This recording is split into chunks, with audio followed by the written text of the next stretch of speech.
Latvia probably has more castles per square mile than any other country in Europe. There's a lot of them. I think we're going to be visiting several. This is the first one. It's Cēsis Castle. Difficult to pronounce town name. Cēsis. It is one of the oldest towns in Latvia, actually, and it's our first stop here in Latvia, and this is our first castle. This one, I believe, is supposed to be 15th century, and it's quite a beautiful one from the outside here. They give you a lantern when you check in. Hey, Jen, where's that lantern? Check this out. I like this. It's going to be dark in there, I'm assuming, because they've given us this nice lantern. So we'll see how this first castle on our Latvian castle tour goes.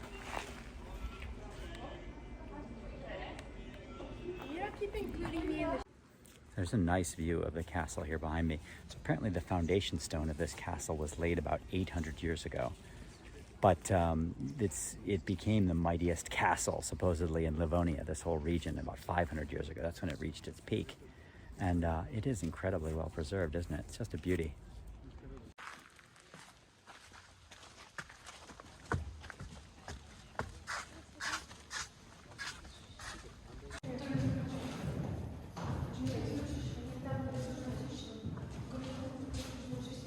This is the master's chamber, master bedroom. Here's their stockpile of cannonballs down here in the dungeon or the basement.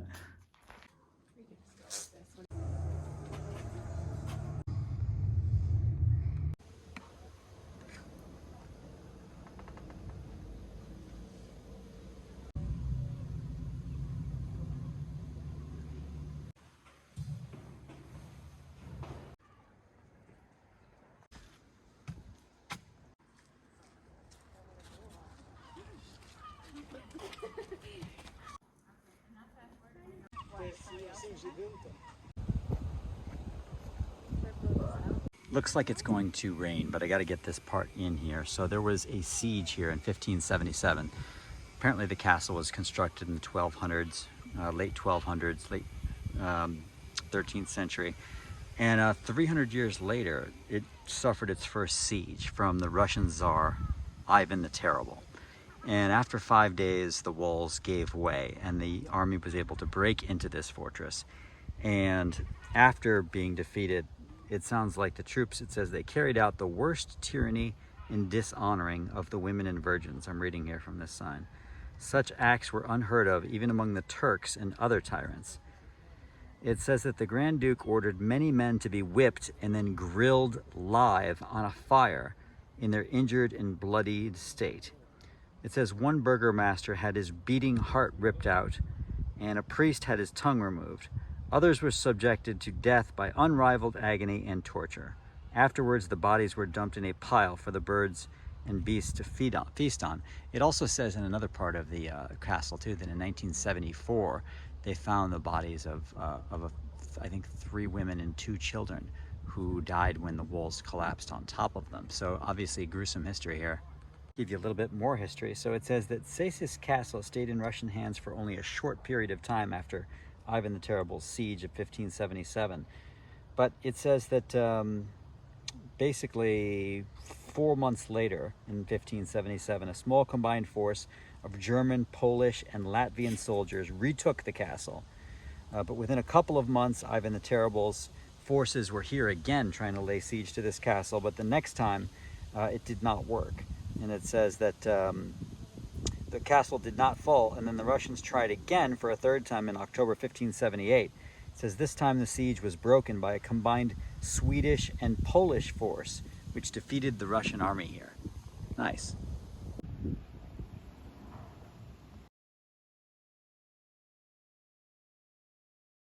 All right, Latvian castle number 2. Now we're at Lielstrup, probably also pronouncing that wrong, castle. Another medieval castle here in Latvia. Very pretty. This one also has a church as well, too. So looking forward to checking this baby out. So this church is almost 800 years old. It was built apparently for the Archbishop of Riga in 1263, they think, or could have been a little bit later in the 13th century there. And it is unique in that it has a church. Not too many castles do. So looking forward to checking this baby out.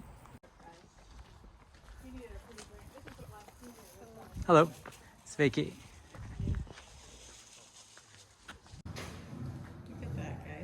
That's a giant frying pan? Yes. You can make a lot of pancakes. So they would make breakfast for the alcoholics and the drug addicts here, probably? Pretty much, yes. That Interesting. is from hospital times. Same as this mixer right here. So starting in the 1960s, the Soviets turned this into a convalescence home for drug addicts and alcoholics, and it was until 2018. Exactly, medicine in their system straight away. They needed to wait a bit. Detox. Yeah, detox a bit, because otherwise there was a possibility that they could die. Okay. So this is a little detox room. Jacob's. That's his. Oh, that's his, the guy in the picture. Yeah.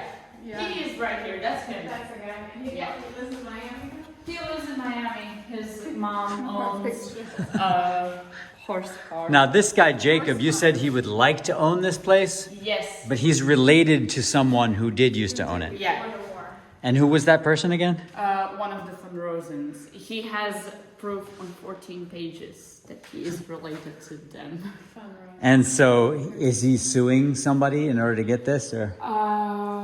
He is trying to find ways how he can get it, because there are a lot of laws and a lot of them don't exist anymore because some have made under Soviet Union, so it doesn't exist anymore.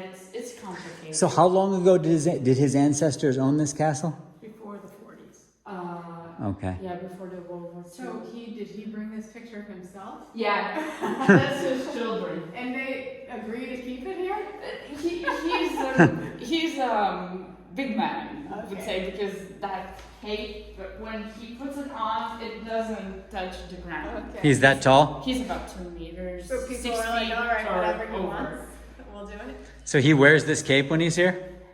Interesting.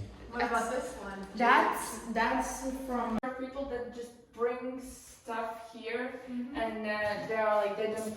We have this thing that we can't completely inside outside burn, and then they pretty much restore it in 4 years.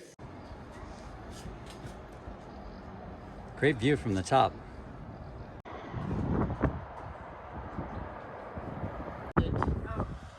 So, yeah. Stairs are called thief stairs. The purpose of them is like More beds for alcoholics and drug addicts. out, Now we're headed into the church, which is built between the 14th and 16th centuries. And this is really one of the most unique castles I've ever seen, because it was turned into this home for alcoholics and drug addicts during the Soviet Union. I don't think there's any other castles that have that kind of history. Quite unusual. very much chipped in.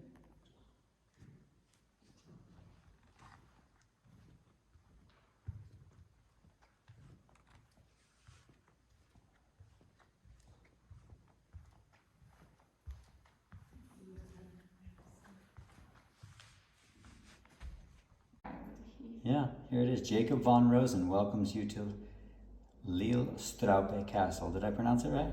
Pretty much, yes.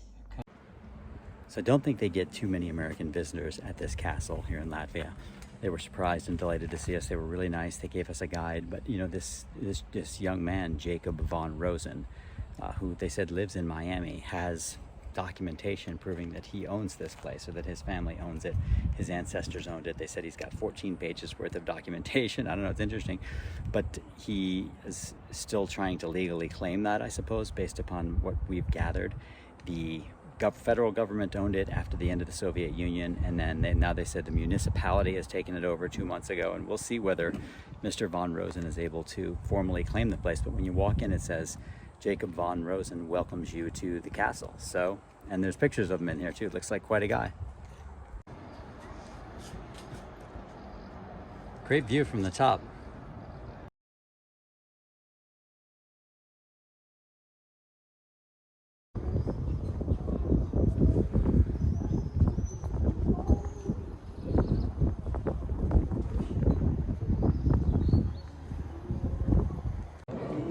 This is the view from the top of the west tower of Turida Castle. This is probably Latvia's most famous castle.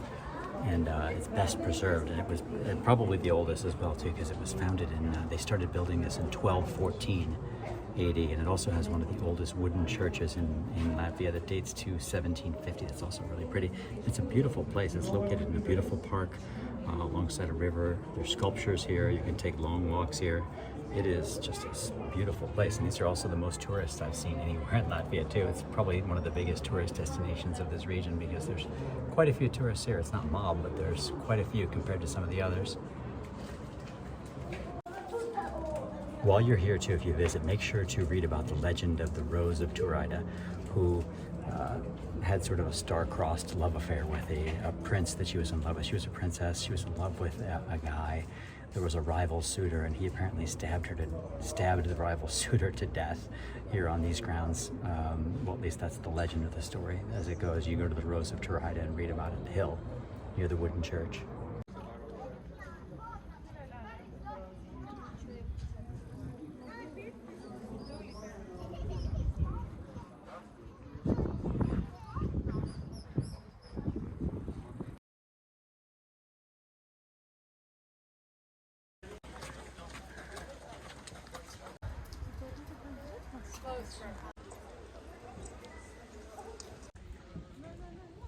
Fourth Latvian castle is the new Sigulda Castle. It's supposed to be closing at 5 o'clock. Instead, they decided to close down today at 3 o'clock because there is apparently a concert here. So we can only see it from the outside. Still pretty impressive.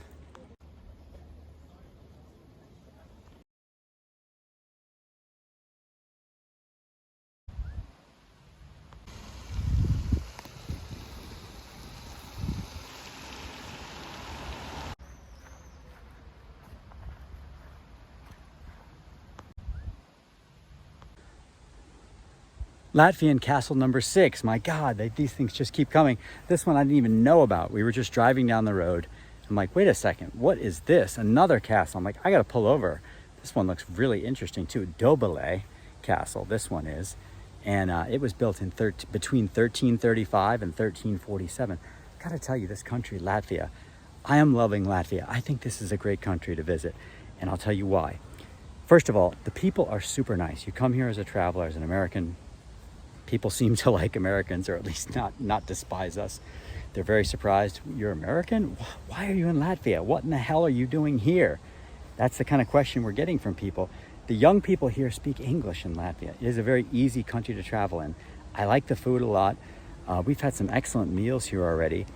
And it's not crowded with tourists. My God, almost every place else in Europe is so damn crowded, especially in the summertime.